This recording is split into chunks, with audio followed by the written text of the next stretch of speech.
Hi, Hello again, I'm Julian. and I am Tom. We are Team Binge. We are here to talk about 1899, and we are on episode 3, which is called The Fog. Disclaimer up front, if you took a break between the last pod and this one, we have watched through 4, so there is a chance that we will spoil 4, but Tom and I are professionals, so we probably won't disappoint most of you. But we're also married, so we've been disappointing people for a long, long time.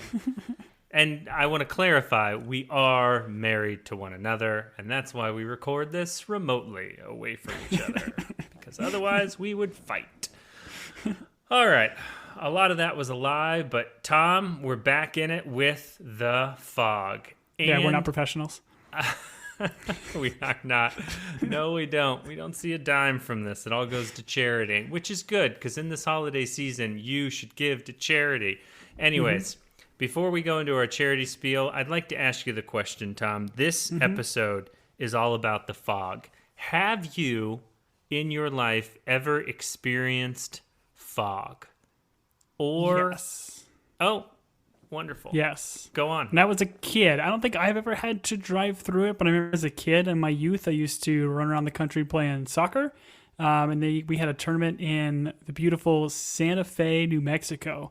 And we were going from, I think, Santa Fe to Albuquerque, and it was this massive fog that rolled through. And we literally had to pull over to the side of the road and wait for like half an hour for it to blow over because you couldn't see 10 feet in front of you. Bananas. Yep. It is very disorienting, the fog, and also, I believe, a Stephen King novel. So thank you for sharing your experiences about the fog. I've Give me never Fog seen the Tales? show, but I'm told that the fog on Netflix ends with a lot of heart, and it's got a great ending. So This is a movie or a show?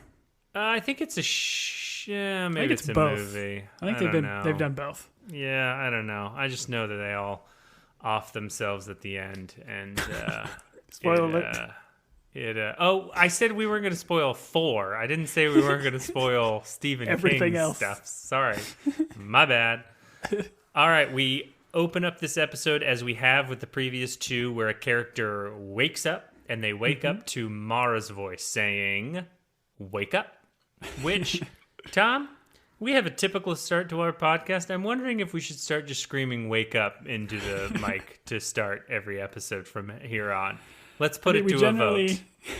We generally record these episodes like later in the evening, so wake up doesn't seem quite appropriate, but you know what? I'm in. You mean because we all have small children and we're going to wake up the house if we start screaming? Accurate. This episode is about Ling Yi, which I don't think we learn her name until like Kind of mid-episode. Yeah, mid-episode. Yeah. So I'm going to refer to her as Ling Yi because I would get in trouble if I referred to her by anything other than her name. But she is a Cantonese lady who is pretending to be Japanese. That's what we find out. And our introduction to this character is in that breakfast in the first episode where they're speaking with each other.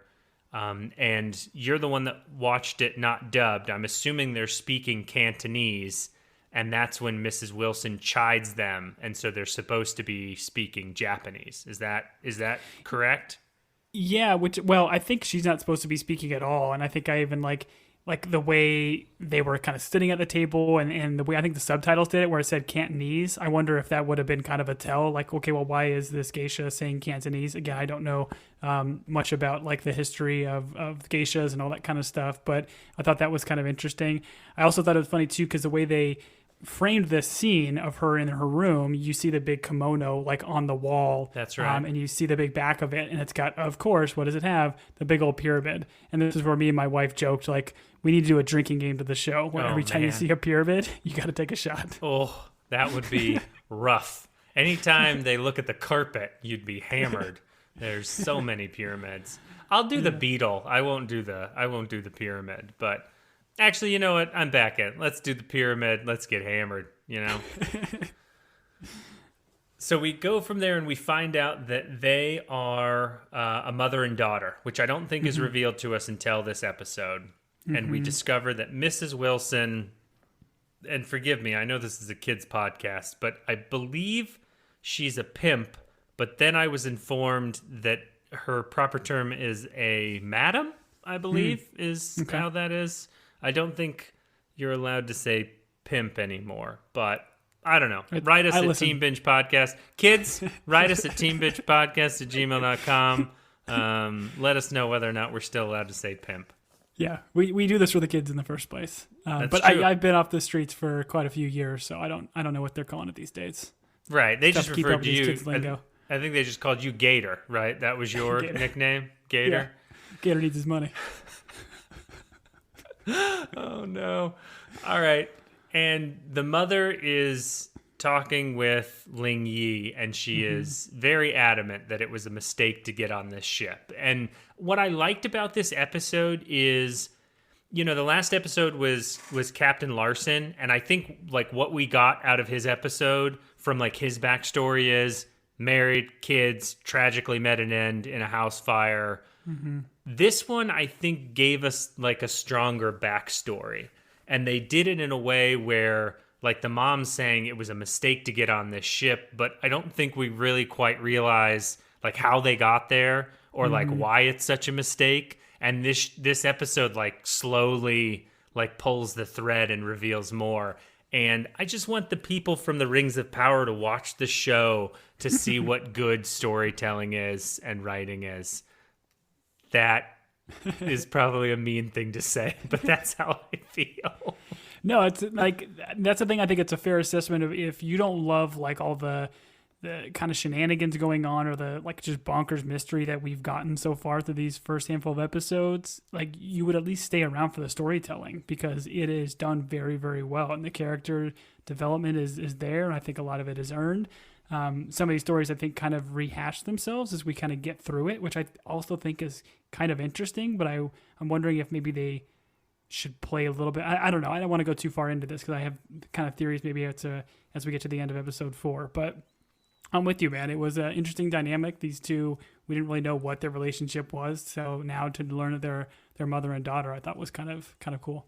And it's all like, I mean, people might get mad at this, but like the characters are like complex. There's depth to them. There's a lot of stuff going on. Like even the characters you don't like Angel in the beginning is painted as kind of like, I don't know, like an evil dude, but you get more of him, you get more of Ramiro, and then in this episode you get more of Ling Yi, and so I don't know, I just find it fascinating how much they're unraveling as we go through this, and they do it in such an interesting way. But unfortunately we find out that Ada is dead, which I guess we knew, but they get the doctor that refused to help Crester's sister in the first episode to do kind of an autopsy. And he's like, there's no sign. This guy just wants to get to his omelet. He's like, listen, I had the chef custom make me an omelet. It's got turkey. It's got cheese. It's got jalapeno. Like, there's no signs of murder on this body. Did I mention I had to make it with only egg whites because egg whites are super good? And the yolk's full of cholesterol, but we'll find out in 100 years that, there are good fats. Anyways, there's no signs of murder, and natural selection just took place. And I think he then shoots his rubber glove across the room, and it goes through a basketball hoop into the trash can. And he's like, field goal or something. I don't know. This guy is very unlikable. I mean, we talk about like good storytelling and this kind of stuff. Like, I get that this character is really just a means to like show how terrible like society was to like women in this instance, where like Mara says something like very astute, and of course he just shoots her down for being a woman, and like just has no time for this young woman who's passed, kid who passed. It was just almost too evil-ish. And it's not to say that people out there, in the world don't exist that are like this, because sadly it's probably true. But it would have been nice if there's a little bit more nuance to this character as opposed to him just being, epitome of evil. I disagree. In his episode, when Mara goes, wake up, and he pops to, and he's got that mustache, and it's all these flashbacks about him trying to murder Sonic and Tails, and he's just going to be so, like, upset, and he's going to be building all these robots and stuff. You're going to eat those words, Tom. Okay, You're that's fair. Eat them. If he's Dr. Robotnik, I'll eat all those words. Yes, you will. The fog has creeped in, and once again, if you want to make something creepy, like bring in some fog, pop some red flares, film everything like that, these guys just know what they're doing. But the fog causes the ship to have to reduce speed, and at this point, they are trying to, once again, tow the Prometheus back to England. They figure out they can't navigate, and so the decision is, hey, we're just going to hold until the fog clears. And this is where we get the crew start to doubt our Captain Handsome and his abilities. And so we start to see kind of the mutiny and what's going to unfold start to develop here. But they then have a conversation, I think, between the captain and Mara about, he talks about that ribbon that he picked up when they visited the Prometheus, and that he's like, this ribbon belonged to Nina. I found it on the Prometheus, but they died 2 years ago. And so we're like, okay, interesting. And then I think he also talks about having the vision where he felt like he was with his family, like they were physically there. And Mara, being a doctor and a brain doctor, is like, listen, that could just be how the mind is interpreting brain impulses. And, you know, us in 2022, like, we hear that stuff, we're just like, yeah, we know the brain sends out impulses. I bet in 1899 that sounded like some pretty crazy stuff that she was saying. That's very true. I think at one point even too, like, the captain, he like says like, I'm not crazy. Like he had to like question his sanity, or felt his sanity was kind of being questioned. And we kind of got the same thing from Mara in the first episode of kind of questioning her sanity. So I think this might be the second time each of these characters have had to explain that they are sane. Right. He's like, I'm not crazy. Would a crazy person have this hatch under his bed? And he like yanks his bed. And all I wanted from this show was the floor to be normal. And Mara to be like, there's no hatch there. And him to be like, no, it was just here. I just climbed through it. But to this show's credit, because I'm not a show writer and I would do a terrible job at it, he shows her the hatch. And the hatch very conveniently has what painted on it, Tom? Drink. It's got a pyramid. Drink. It, and this pyramid almost looks like the POD logo. I don't know if anyone's familiar. Wow, deep cut. With the that's a reference someone will get. But that's that like Trinity type pyramid. Whatever. Something about this pyramid painted on the floor made me think of POD.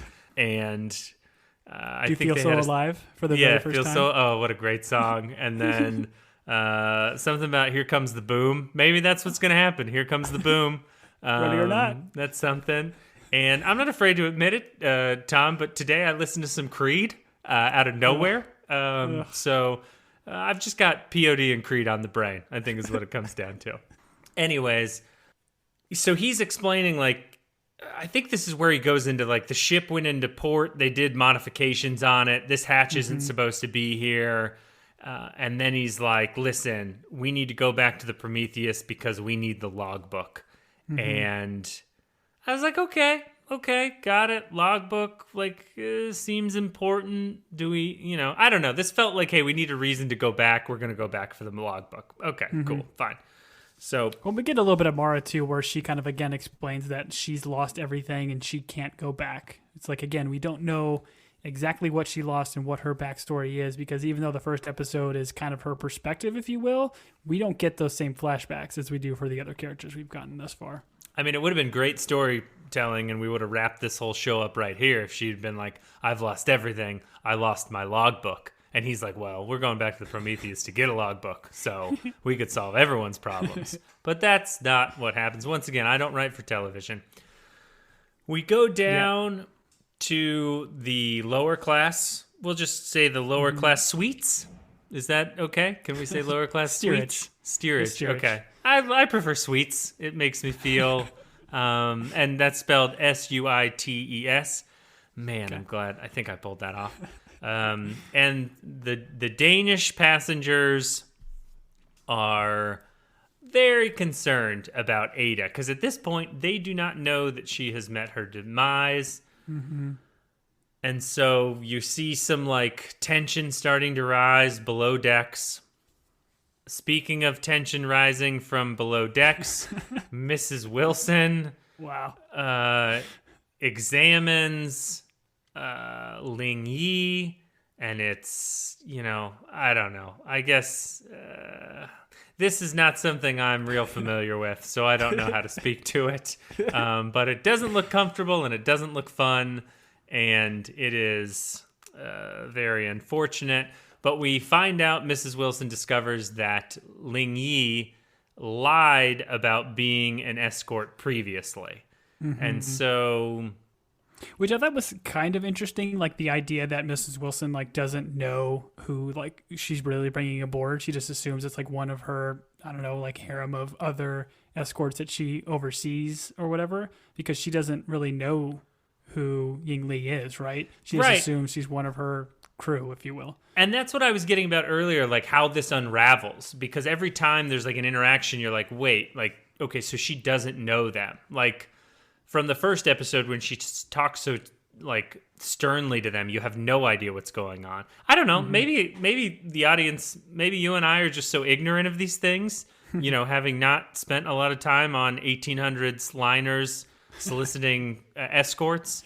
Maybe there's part of our audience knew exactly what was happening. I don't know, but I do think it's interesting how this, like, how they are unraveling this story and what you get to at the end. And I should mention, and this is my mistake because I'm bad at my job as a full-time podcaster, is the opening of Ling Yi's episode is her in that box underwater, like sinking, right?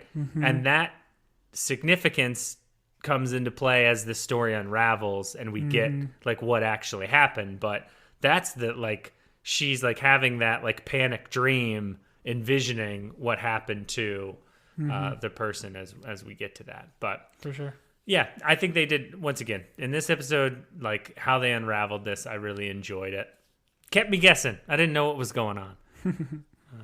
Where's the logbook? I said to myself, and I shook all my children. I said, where's the logbook?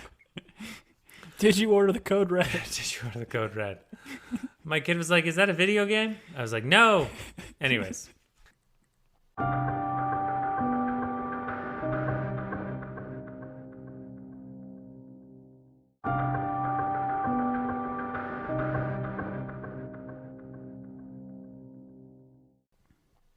The crew's asking about like the decisions, and Captain and Mara leave for the Prometheus. I have to ask this question too, because I think we get not the first mate, but one of the other kind of main crew guys. This guy, I think his name is Franz, right? Like kind of this big, beefy, muscular dude with the beard. Yeah, this dude is constantly bleeding. Like, what is going on with that? Like, he's got scratches on his face. He seems to have kind of like a birthmark on one, but he has like a scratch on one side, a scratch on another. He like never cleans it up. It's always seemingly a fresh wound. Like, there's got to be something to this, right? Yeah, listen. I mean, I can relate. I've got a lot of Franz in me, as everyone says. My mother always says, I got a lot of Franz in me. I'm always in a scrap, Tom. I'm never not scrapping with someone, throwing blows, throwing the old fists, twisting the old fists as we call it, dancing around the ring, twirling the fists. I think he's just, and I think this comes from when they like arrested Jerome. Like, I think he's constantly getting into fights, and so that's why he's always bleeding. Me, I'm not always bleeding because I'm always winning. I'm always scrapping. I'm always winning. I'm dancing. I'm tiptoeing. I'm punching. I don't know. I've run out of phrases, but we don't. I just think it's interesting because, okay, so like I can suspend that a little bit. Okay, the guy's like the ship's bouncer or something. I don't know. Ship's bouncer. The local tough. He's the ship's tough. Yes, that's but right. it's just weird, like, because, okay, he gets in a scrap. You figure he's going to go back to his quarters. He's going to throw some water, and he's going to clean his wounds. But, Nope. like, they are fresh, and I don't know if it's, like, if we're supposed to notice it, if it's just kind of like bad makeup. And I don't think it's bad makeup. No, like, it's, I think it's intentional. It's intentional. And I don't know, like, we've talked about, like, the scars on various characters, and I'm wondering if that's got something to do with this. Like, there's other people that are on this ship that have, like, wounds from their past, but this guy is openly wearing his scars, like, on his face. Like, they're so fresh. I'm wondering if there's something to that. Listen, Bear gets loose on ship. The first thing you're like, where's Franz? Get that guy out there. Like, Franz is their scrapper, man. I just, I didn't notice that, but I think what's throwing you off a little bit is there is a combination of he's got like some scars and a birthmark, and then the blood like adds to it constantly seeming like he has something on his face, and it would be super embarrassing if you were like, hey, let me got red on you. Let me get it, and then you lick your thumb and you're like trying to, and then he punches you in the face. And he's like, you've got something on your face now. And yeah, then you're both bleeding. Anyways, I ain't got time to bleed. The first mate, after they leave this little like boat hatch thing, they drop the boat down. The crew leaves. The first mate, who's up to all sorts of sneaky stuff, goes down and he types some code into the ship, and then some whirling occurs, and I did not know what was happening here, but I accept it. Like, I know these guys. Once again, I've seen Dark. I'm accepting it. But, like, the first mate is in on it, essentially. Like, he knows what's happening here, right? Yeah, he's a transformer. There's more to him than meets the eye, for sure. Oh, man. Tom, incredible. Incredible. I love it. I do have to say, though, I got so drunk during this scene. So many triangles. So many triangles. So many triangles. At first, I'm like, oh, okay, this guy's just calling the elevator. And it's a very, like, secret code you have to do. Up, down, left, right to call the elevator. Sure. And then I'm like, I don't know, maybe is this the origin story of the Contra code? Like, I mean, there's so many questions going on here. But I guess the one question I have is, we don't know what this does. Like, I don't think throughout the episode we find out what putting in this sequence does. Is he, like, activating the ship's, like, you know, weird steampunky kind of stuff? Because he gets it via telegram, right? Like, this was sent to him as a bunch of triangles, and he's entering in this code. That's right. You are correct. Someone sent him this via a telegraph machine, and he put in those exact things in order to make something happen. What that is, I don't know. And I will jump ahead a little bit, but we see someone interact with this machine as well, which we'll go into at that time. So I don't know, but I love every moment of it. And we go from here to the boy takes the moon rock pyramid. He climbs under the bed. At this point, I assume there's probably a hatch under that bed as well. Mara and the captain talk about things that must not have been important because I didn't write any notes about what that conversation was about. But then we start to get the details of Ling Yi's background. And we find out that the woman with her, who is her mother, was also an escort, and they killed someone. They put that person in a box, tossed it in the water, and that is why they have taken that person's spot on the boat. And we find out later that that person was the actual escort that Mrs. Wilson was supposed to be bringing along. And Yingling is playing the part in order to, I'm assuming, leave, you know, their situation. This is their escape. This was their way out.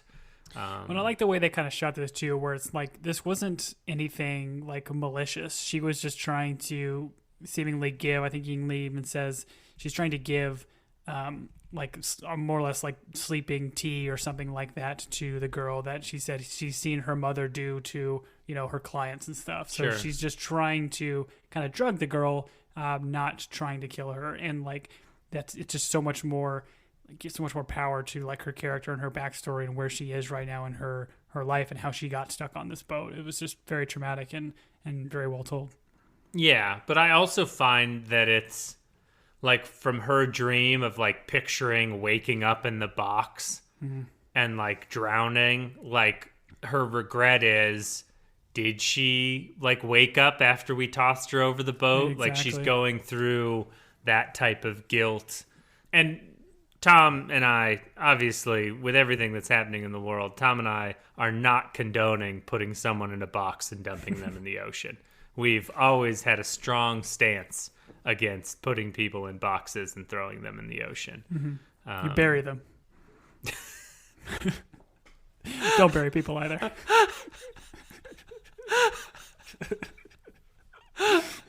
This is gonna come back. We can't run for our politics anymore. Not that we were. Tom, no one would vote for us.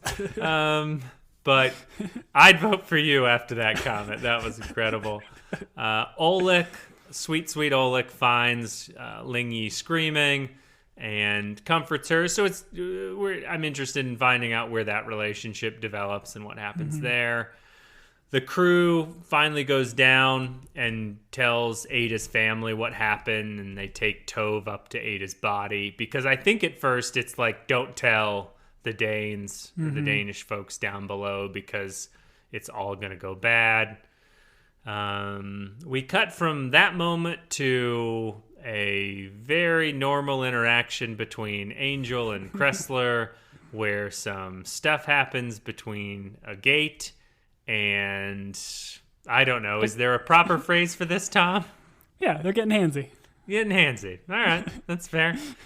Kids, ask your parents what that means. Thanks for joining us.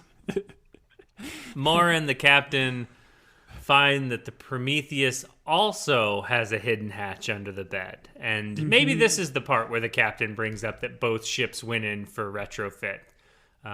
But we find out that those same pyramid hatches exist on the Prometheus, as well as the Cerebrus. I'm sure I said that right.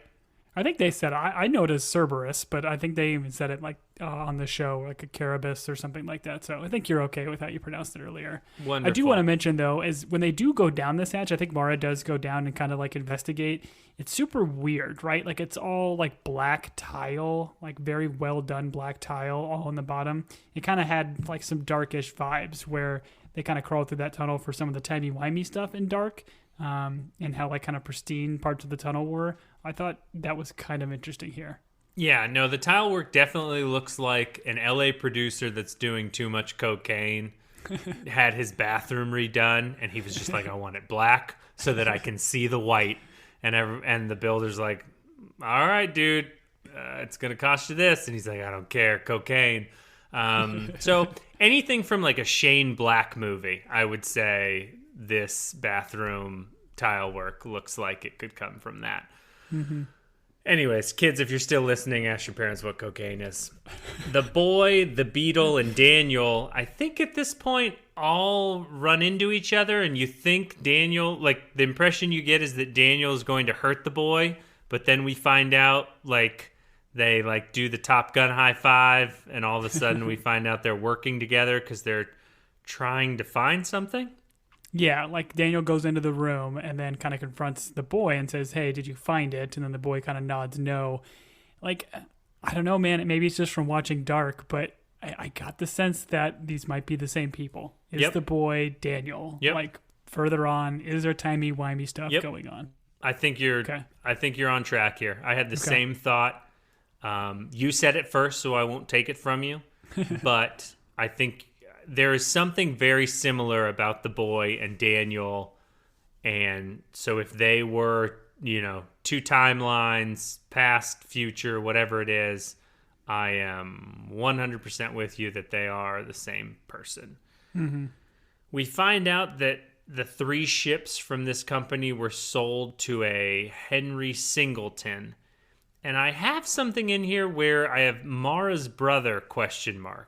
Which I don't know if I was drinking at the time or if I thought Henry Singleton might have been Mara's brother. Her name is Mara Franklin, so I don't know how that works. But so this is a very interesting thing here because Mara's letter is not addressed to Mara, right? Mara's letter is addressed to Henry. That is the name on the envelope, We've seen Eric's envelope, or Captain Eric's. His says his name on it. I think we see later, like Lucien, he has his name on that. So this is a very interesting kind of deal here. And I also think it's very interesting that they talk about 3 ships being sold to this guy, and the idea of 3 ships creating some kind of, triangle or pyramid potentially out in the sea. So my head is going to like maybe they're taking these ships and positioning them in the sea as a triangle with this machinery to do who knows what. Wow, Tom. Tom? Blow your mind? You just blew my mind. First off, you're right. Her letter does say Henry, and she refers to her brother. I think she calls her brother Henry, and so maybe that's why I wrote that. But I never made the connection that her letter doesn't say her name. It says Henry's name. That's incredible. And you're completely right.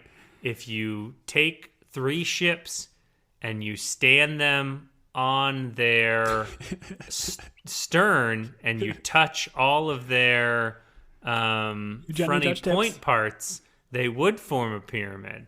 So I think that's what you're saying visually. They would make like a teepee.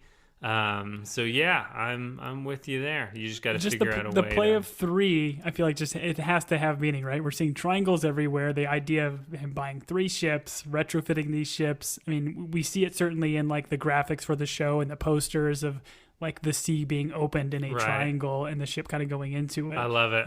It's making me think that these are Tom, triangulating. You are too smart for me, my friend. You did an incredible job. I mean, all I can think about right now is we have the Prometheus, we have the Cerberus, or whatever it's called. I mean, that 3rd ship is probably named like, I don't know, Frank? What is the 3rd ship called? What weird guess, Greek? I'm going to guess Kratos, because I'm playing God of War right now. Oh, Tom, I bet you're going to be right. I bet you're going to be right. This is also where the captain brings up the installed communication equipment, and that's something that was mentioned in, I think, like episode 1, where he's like, listen, only these ships have this communication equipment. And so I don't know if I can go on, Tom. You've put so much in front of me that my small brain was not ready for.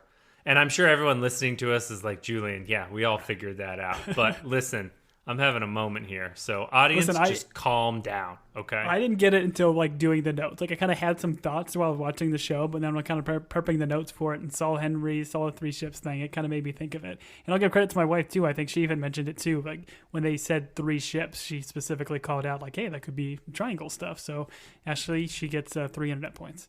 Good job, Ashley. We'll bring you back for some 1899 trivia and we'll win.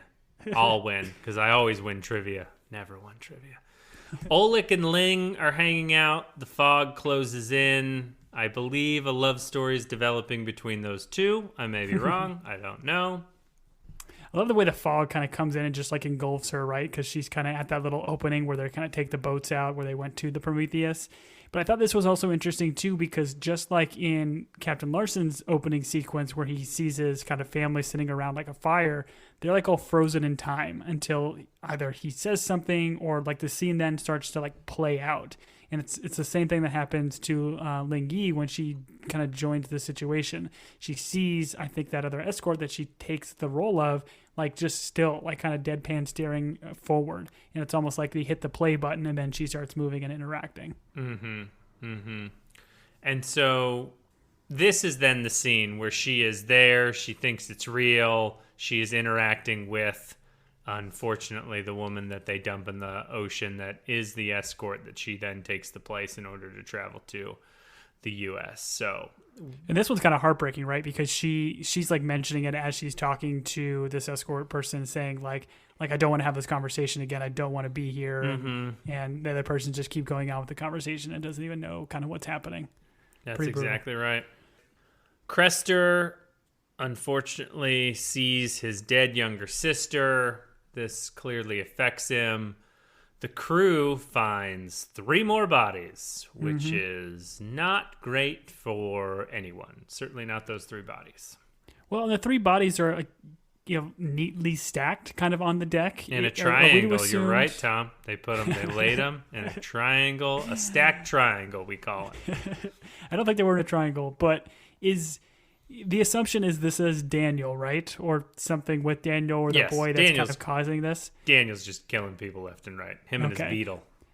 But he's doing this like on the deck and like leaving them all in the same place, right? Like this isn't the crew bringing the bodies here. No. Okay. Yeah, Okay. they are discovering the bodies as they lay, and this is Daniel and his beetle. We'll call him Ringo, just dropping bodies.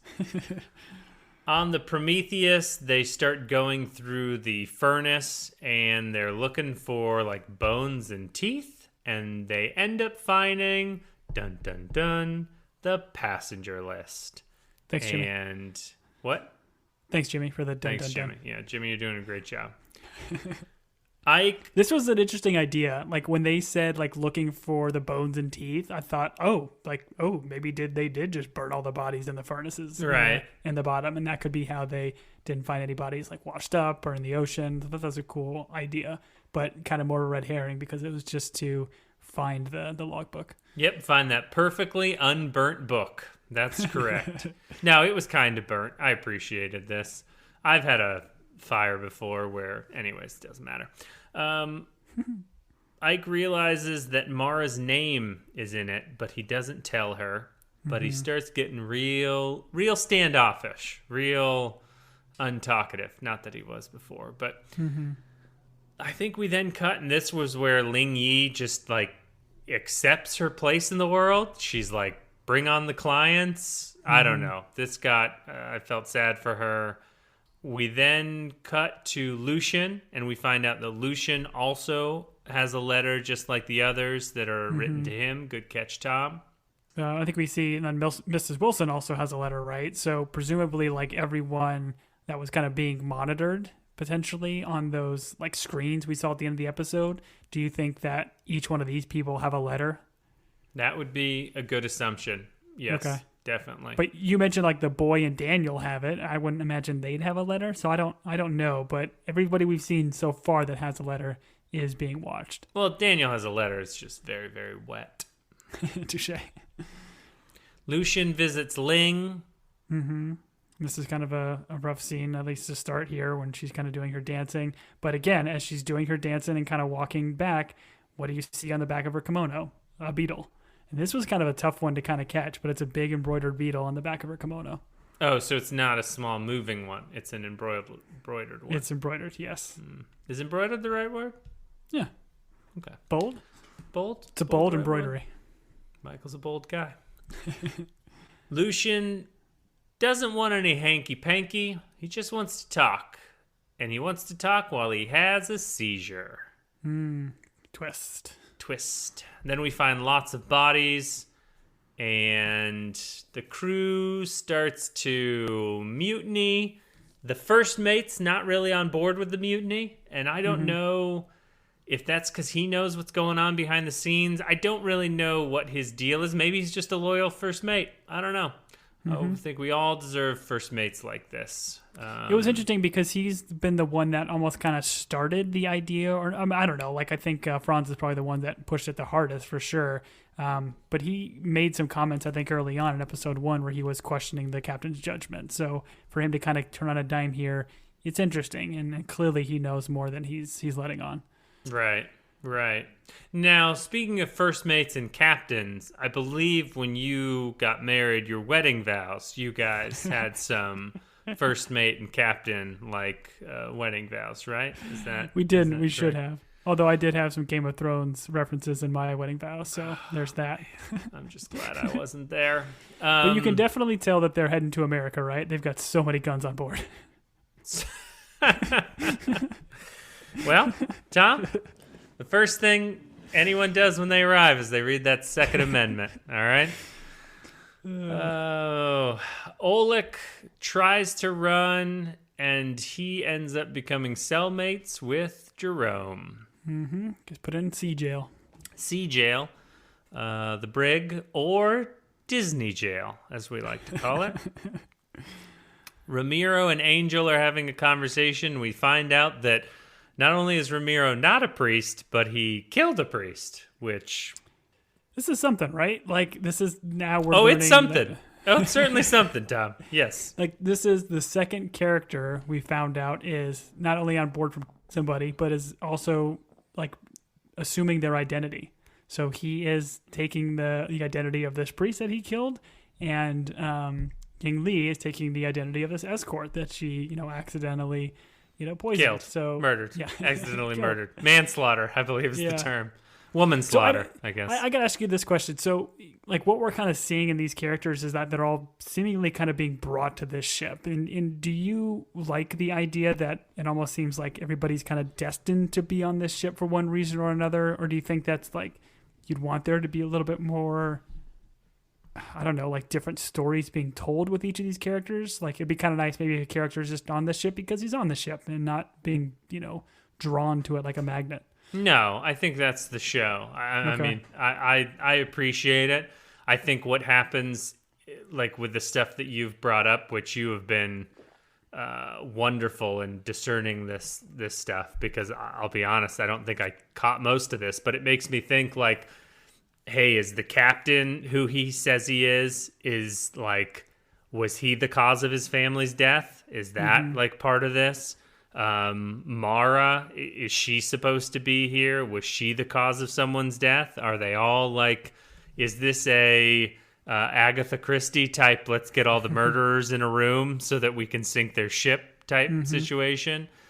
I don't know. But no, I like it, and I like the parallels you're making between the characters because, yeah, we have Ramiro and Angel, who apparently killed a priest. They took on the identity, and now they're on the ship. Ling Yi killed someone, took an identity, and now she's on the ship. So how many other people died and their identities were taken in order to... think of all the credit scores that have been ruined. That's identity theft's not a joke, Jim. That's all I have to say. We already talked about it, but the Prometheus passenger list has Mara Franklin on it. Daniel and Mara talk while the mutineers run rampant on the ship. The mutineers take the captain, and Ramiro had gone to go warn him. And so they get, hustled together. I don't know what the term is when a group of mutineers herds people in one way or another. I'm sure there's a specific term. Shepherd. But what? Shepherd? They got shepherd. Yeah, mutineer, shepherd. Yeah, but it's got to be something a little bit more negative. They're were- at sea. Maybe they got dolphined. Dolphin. That's good. Yeah, they got dolphin potted from one place to another. And then this is where we have Daniel using his steampunk poppet. That's all when I saw this, I was like, oh, my kid's got one of those. You just pop the little rubber buttons back and forth and slide it around. I don't know. It's like a little slide puzzle. Right. It's fantastic. It's a steampunk slide puzzle. And guess what it does, Tom? I bet you'll never guess what it does. Oh man, listen, you could have told me 1,000 different things that could have happened. Like the ship just disappearing out of nowhere was not going to be one of them, and it was dope. I loved it. It's very cool. So the Cerebros disappears, not the Prometheus, which is an interesting M. Night Shyamalan twist. But yeah, so that's where the episode ends. And that episode is going to lead us to episode 4, which is called The Fight. And once again, I enjoyed this one. I enjoyed the way they unraveled what happened with Ling Yi. I thought that was all very interesting. And then the parallels you've made about characters that have committed murders and taken identities, I think that's very interesting. But I like the show. I'm impressed. I'm excited to see where it goes. I could definitely see like this twist maybe putting some people off where it got just too, bonkers in terms of like the supernatural elements, but like I'm for it. I love it. And I do have some like concerns about where they're kind of taking some of this and kind of what the characters are doing and maybe relying too much on the flashback stuff, but everything else is just done so well, and I'm in for the supernatural. So bring it on. Keep coming. Wonderful. Well, we are going to end this here. We're going to move on to episode 4, The Fight. If you listen to us and you have questions or comments, or you want to tell us exactly what happens in the show, please don't, because we have not watched the end, but you have the ability to do that as long as you are paying Mr. Netflix, I don't know, $80 a month? I don't know what it's at right now, but... like a cost of a banana? Cost of a banana. You've never actually set foot in a supermarket, have you? You wouldn't give your brother a Bluth frozen banana. Anyways, you can reach us at teambingepodcast@gmail.com. Tom, give them the other handles, which I think are important. Yes, follow us on the Instagrams or the Twitters at Team Binge or Team Binge Podcast. You can find us there and join us in the adventure. Again, don't give us any spoilers beforehand, but please interact with us. Let us know what you're thinking of the show, who your favorite characters are. It's always fun when you guys get involved, especially for a mysterious show like this. That's very true. It's the holiday season. Doesn't matter when you're listening to this. Tom and I would encourage you to do something charitable. Do an angel tree, donate to the Red Cross. I don't know what it is, but it feels wonderful when you give. And just like this show is giving us joy, think about all those kids you'll give joy to when you buy them a old steamship ornament that has a bunch of dead bodies on it. And don't do that. That would be terrible. But we appreciate you joining us. We'll catch you for episode 4. I have been Julian. And I've been Tom. Catch you ringside for The Fight. Incredible. Incredible work.